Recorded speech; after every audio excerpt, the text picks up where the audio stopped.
very first experience with Jung was I was in college, coming home to our house, and I see a bond paper on the gate with my mom's writing that said, Friends of Jung. Malay ko ba what that was, right? And apparently, it was a meeting with her and Tita Dido, Tita Bernie, and Sophie. And so that was where I asked her, like, what the heck is Jung? And that's when she told me about Carl Jung. So that was the very first memory. Later on, it became. Maybe I should also start with the story that my mom took her PhD while I was in grade school. And so what she would do is she would pick me up from school, which was St. Paul Pasig, right? And she would bring me to the Ateneo, to Bellarmine, and just make me wait while she took a 3-hour class.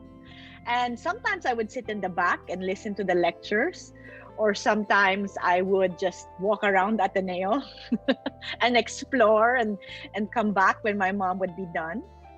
So I had very early exposure to psychological concepts because of that. And then later on, she told me about Jung, explained archetypes and the ego and the unconscious. And it was easy for me to grasp, maybe because I had hung around her so much growing up. Hello, Mom. What? I really associate Jung with the wisdom of my mom, which is fine. I have long credited her with so much of the good that is in me. But for example, I took the Gods and Goddesses archetype test when I was unmarried. And that's where I really understood what archetypal energy meant. And I was such a super duper high Artemis, right? And that was true. I mean, I was really such a wild, fierce woman. I like to think. And it was also a very, very low Persephone, which I think later on I realized was me not wanting to be perceived as someone who was a little girl who was weak, who needed help. And but of course, life will always find a way to teach you, right? The things you need to learn, the things you don't want to look at. And so later on, actually, like just a few years after, oh boy, did I learn the hard way that it was okay to be helpless, to be in the cave. So that was one. And then later on, before my husband Joel and I got married, my mother's gift to us, one of her gifts was she made us take a battery of psychological tests. It was 2 days worth.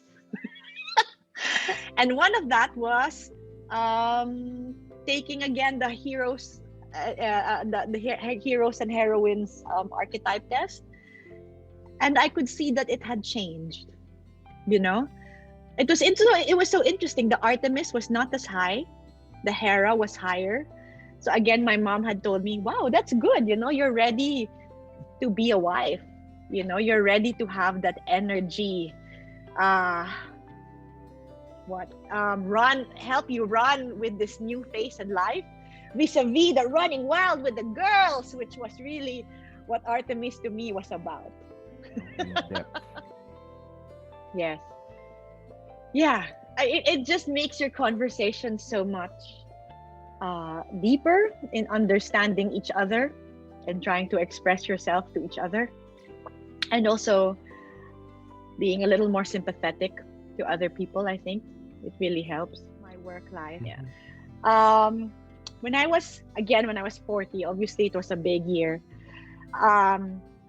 My birthday treat to my team was to hire my mom to give the Gifts of the Filipino Psyche talk an instrument to my team.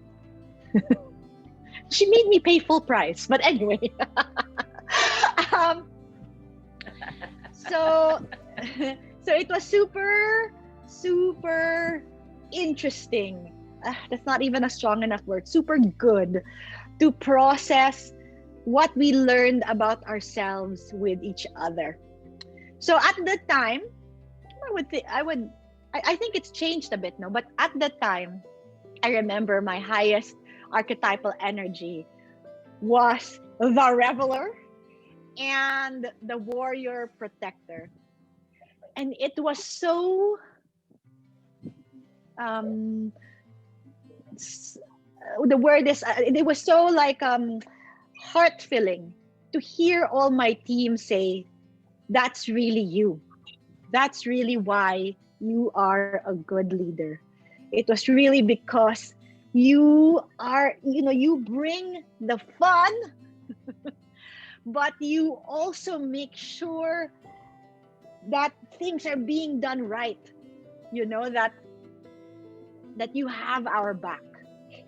um so and then of course, just just processing with the team also their own energies, and seeing how the energies of everybody worked with each other was amazing. um Now, in terms of how knowing my energy uh affects life, the rest of life, it's interesting to take note of parang how nag-iiba yung energy na nagra-rise, you know.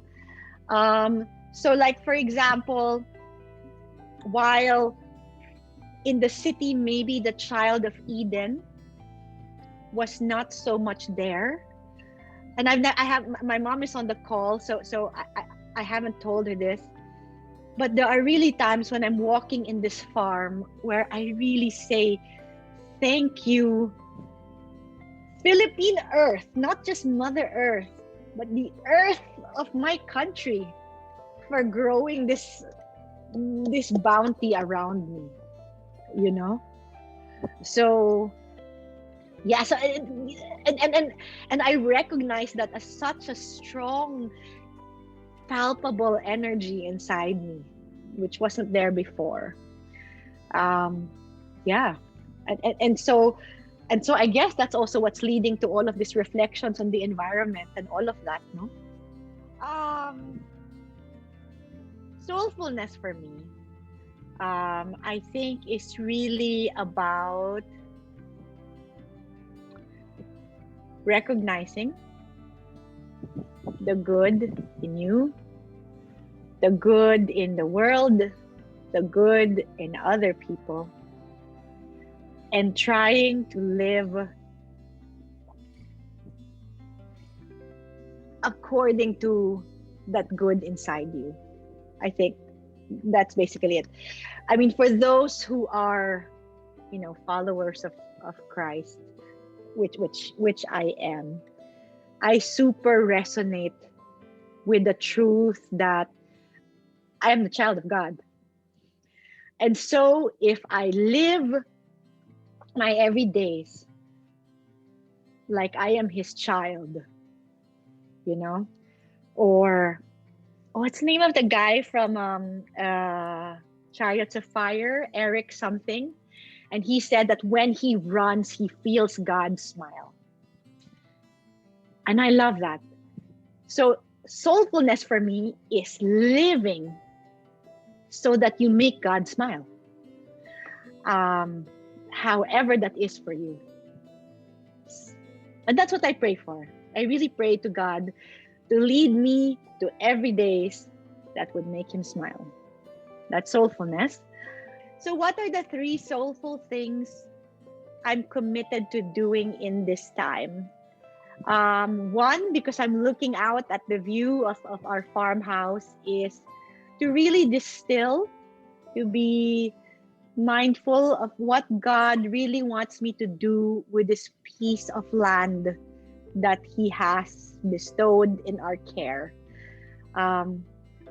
Is it to, what are we gonna farm, God? What do you want me to grow? Who do you want me to invite here? What do you want me to do with all of this learning from nature? So that's one that's been my prayer, to really try to figure that out. So I hope that happens, but let's see. The second one is to continue to do my work with the mindfulness, to keep me making it meaningful for myself, for my team, and for the people we work with. That actually takes energy and consciousness, and I hope as much as I can to be able to continue doing that. And three is just to continue to connect with, I guess I wanna make clear that we are recording this in the time of a pandemic. For the Philippines, we have been in some form of lockdown for how long? A year and 4 months, right? And so as we are coming to this transition time of moving back into the world, or we can imagine it, one of the things I've tried to make clear to myself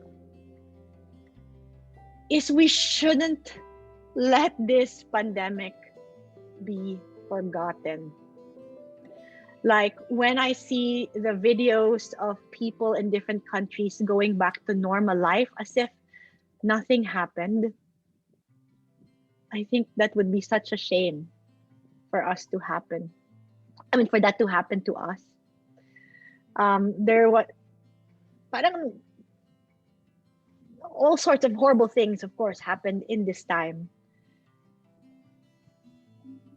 But there was also like an opportunity for people to think and reset, And so when we go back, I don't even want to say we go back to life, but sana we use this time to just think of where we are, where we want to go, what we want to do with ourselves and our world, and remember that as we move forward. Otherwise, what a waste this time would be. And so we should seize that. We should seize what this time is giving us, whatever that is for each. But I'm glad, I'm glad for this opportunity to speak these things that have been in my mind. You're right, Oliver. It's not easy to express the truths in your soul. Not everybody is ready for these kinds of thoughts. But thank you then for giving me the opportunity to express them and to feel listened to. So thank you. The work that you do matters so much because it really makes every day more rich, more full of gifts, right? So the more people who see it, grabe how wonderful our world will be. And if people like me who can barely even understand, not as much as you guys, can influence, the people in our world, then there's more of them. That's good. Let there be more of us.